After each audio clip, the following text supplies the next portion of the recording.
আজ পয়লা শ্রাবণ। খোকন, আজ তোর জন্মদিন। তুই যখন জন্মেছিলি আমরা তখন যাদবপুরে নতুন গড়ে ওঠা কলোনির টালির ঘরে। তোর স্কুল মাস্টার বাবা সেই হ্যারিকেনের আলো জ্বলা ঘরেই আনন্দে আর খুশিতে ঝলমল হয়ে উঠেছিলেন। তুই আসার পর তোর নাম রেখেছিলেন সুকল্যাণ।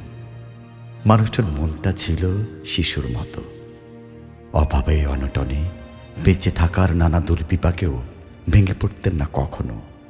সকলের ভালো চাইতেন মন থেকে, বলতেন, দেখো একদিন এদেশের মানুষ ঠিক খুঁজে পাবে মুক্তির পথ। শোষণ থেকে মুক্তি, দারিদ্র্য থেকে মুক্তি, অশিক্ষা থেকে মুক্তি। আজ পয়লা শ্রাবণ। খোকন, আজ তোর জন্মদিন। ছোটবেলায় তোর মনে আছে আমাদের ভাঙা মেঝেতে বাক্স থেকে বার করা মেজ মাসির হাতে তৈরি আসনটা পেতে দিতাম, সামনে রাখতাম ঠাকুরের আসনের প্রদীপখানা। তুই বসতিস বাবু হয়ে চুপটি করে। তোকে আমরা একে একে ধান দুব্য মাথায় দিয়ে আশীর্বাদ করতাম। বাবা বলতেন, বড় হও, মানুষ হও। তোর বাবার সেই বন্ধু ঘোষ কাকা, তিনি বলতেন, বেঁচে পড়তে থাকো। তুই জিজ্ঞেস করতিস, মা পড়তে মানে কি মা? আমি শুধু তোর মাথায় ধান দুব্বই দিতাম, বলতাম না কিছুই। শুধু মনে মনে বলতাম, ঠাকুর আমার খোকনকে মস্ত বড় মানুষ করে তোলো। আমার খোকন যেন সত্যি মানুষ হয়, ওর যেন কখনো কোনো বিপদ না হয় ঠাকুর। অভাবের সংসারে ওই একটা দিন পয়লা শ্রাবণ, কষ্টের পয়সায় একটু বাড়তি দুধ নিতাম, পায়েস রান্না করে দিতাম তোকে। তুই খুব ভালোবাসতিস পায়েস খেতে। তোর বাবা বাস স্ট্যান্ডের দোকান থেকে নিয়ে আসতেন তোর প্রিয় মিষ্টি ছানার গজা। সামান্য স্কুল মাস্টারিতে কি বা আয় হতো, ঘরে বসে ছাত্র পড়িয়ে আসতো কিছু। দাও দাও অভাবের আগুনে সে রসদ পড়তে সময় লাগতো না।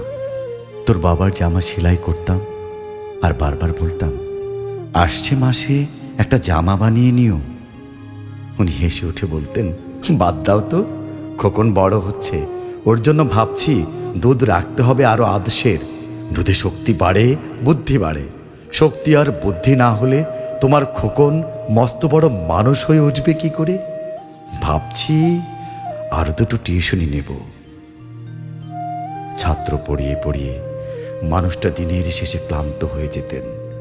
বারান্দার ধার ঘেঁষে যখন রাতের অন্ধকারে জোনাকির ব্যস্ততা আর ঘরে তোর পড়া মুখস্থ করার একটানা সুর আমাদের কলোনির ভাঙা চোরা বাড়িটাকে জীবন্ত করে রাখত, তখন বলতেন আমায়, খাওয়া দাওয়া একটু করো, তোমার চেহারাটা বড় ভেঙে পড়েছে দিন দিন। শাড়িটাও তো দেখছি বেশ ছিঁড়েছে। কালই আমি ফেরার পথে একটা শাড়ি নিয়ে আসবো, ধারেই আনবো। আমি বলতাম, ধুর, সামনে খোকনের উঁচু ক্লাস, কত বইপত্তর কিনতে হবে, কত খরচ। উনি দীর্ঘশ্বাস ফেলে চুপ করে যেতেন। জোনাকিরা নিঃশব্দে অদৃশ্য আলোর আলপনা আঁকত উঠোনের আগাছার ছোপে। তুই আবহ সঙ্গীতের মতো ভেতরে বসে বসে পড়া মুখস্থ করতিস, ইতিহাস, ভূগোল, গ্রামার। ঈশ্বর আমাদের নিরাশ করেননি। তুই কত বড় হলি, সব পরীক্ষায় কত ভালো ফল হলো তোর। বাবা বললেন, আরো পড়ো, উচ্চ শিক্ষায় উচ্চ সম্মানের একমাত্র পথ। তুই আরো পড়লি। তারপর তোর চাকরি হলো কত বড় অফিসে, মনে আছে খোকন? প্রথম মাসের মাইনে হাতে পেয়ে তুই কত কি কিনে এনেছিলি।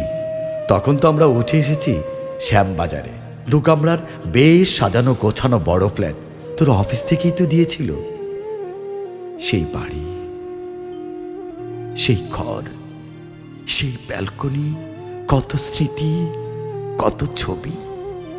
ওই বাড়িতেই তো আশ্বিনের ছোড়ে বিকেলে তোর মনে আছে খোকন, তোর বাবা যেদিন তাতে চলে গেলেন, মনে আছে তুই বাবার বুকের উপর পড়ে যখন কাঁদছিলি হাপুস নয়নে, সদ্য স্বামীহারা আমি সেদিন তোর সেই অসহায় মুখ দেখে আরো বেশি করে ভেঙে পড়েছিলাম।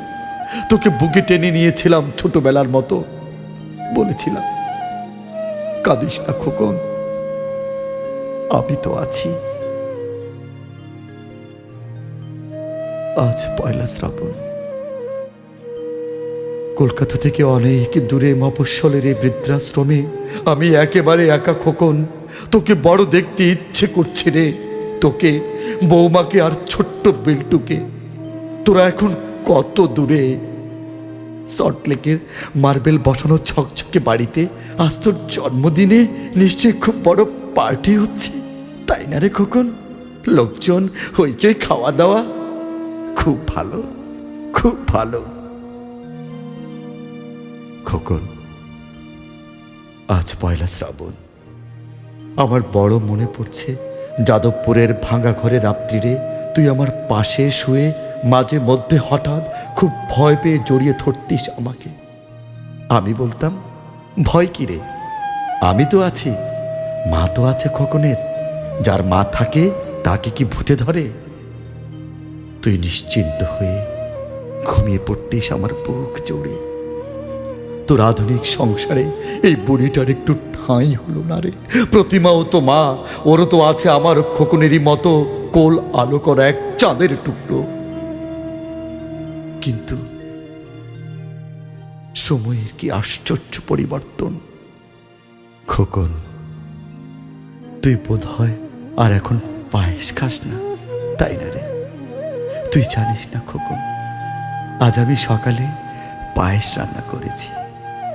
হ্যাঁ, তোরই পাঠানো টাকায়। সারাদিন সেই পায়েসের বাটির সামনে নিয়ে বসে আছি রে, এখানে এই বৃদ্ধাশ্রমে আমার একলা ঘরে, আর কেউ নেই। তুই একবার আসবি খোকন, একবার, শুধু একবার।